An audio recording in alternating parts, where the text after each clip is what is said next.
So I think we have a chance to create a real movement here around stress, and not seeing stress as good or bad, by the way, because it's neither. Stress is just what happens when demand exceeds capacity. That's it. What happens with that energy and information is really up to us, and there's things we can do to actually use it as fuel for positive change, and that's my goal. Can we start to use stress as fuel for positive change? Because initially what it's doing is trying to help us.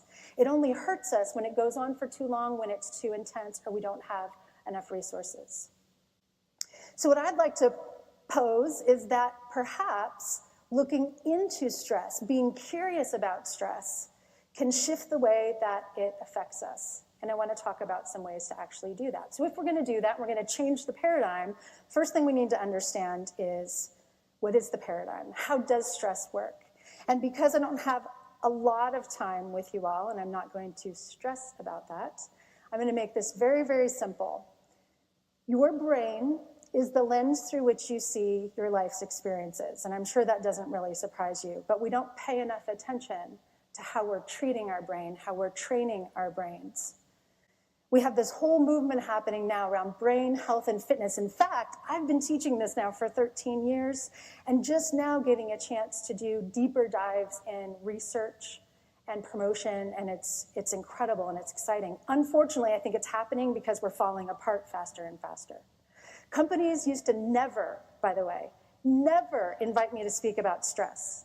What they would say is, our employees are exhausted and they're burning out and breaking down. Can you talk about wellness?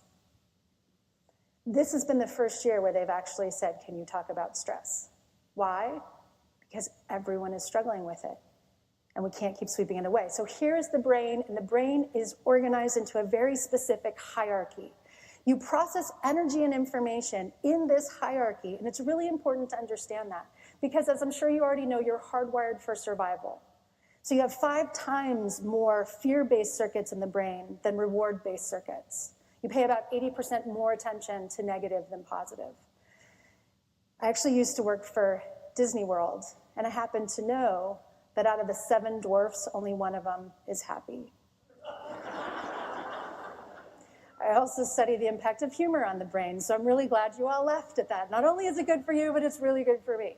But the truth is, the world is constantly sending us messages that it's not safe to get up in the morning. And I've now studied 12,000 people using a new stress assessment. And while finances still get talked about as the #1 stress for most people, which I agree, it is one of the #1 stresses for most people, time is the one most people worry about. Because we wake up in the morning and we feel like there's not enough time to get it all done.